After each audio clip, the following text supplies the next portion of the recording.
Hello everyone, চলে এসেছি অনেকদিন পর একটা নতুন মিনি ব্লগ নিয়ে। কেমন আছো সবাই? আশা করছি খুব ভালো আছো, আমিও ভালো আছি। তো রেডি হয়ে বেরিয়ে পড়েছি, এখন বাসে উঠেও গেছি। তো আমি আর বাবা মিলে যাচ্ছি আরামবাগ। আরামবাগে বাস স্ট্যান্ডে নেমে টোটো করে আমরা ফার্স্টে চলে গেছিলাম পারুলে আমার এক মামা মাইমার বাড়িতে বিয়ের ইনভাইট করার জন্য। তো তারপর আমরা চলে আসি গৌরহাটি মোড়ে আশুতোষ ফার্নিচারে আমার বিয়ের ফার্নিচার কেনার জন্য।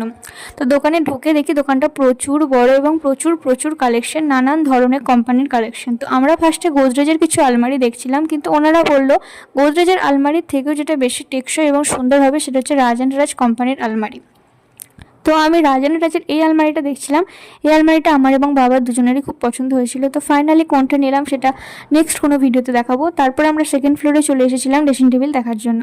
এখানে কাঠের ড্রেসিং টেবিলগুলো যেমন দেখতে সুন্দর ছিল, তেমন ডাইনিং টেবিলগুলো ছিল খুব সুন্দর সুন্দর। তো আমরা আলমারি আর ড্রেসিং টেবিল বুক করে চলে আসি বাড়িতে এসে খেয়েছিলাম ভাত আর পটল পনিরের তরকারি, আর মা কিছু একটা বড়া করেছিল তার মাখা।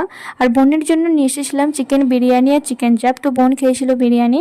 তো আজকের মিনি ব্লগটা এই অবধিই, দেখা হবে নেক্সট কোনো মিনি ব্লগে। আজকের মতো টাটা, সবাই সুস্থ থেকো, ভালো থেকো।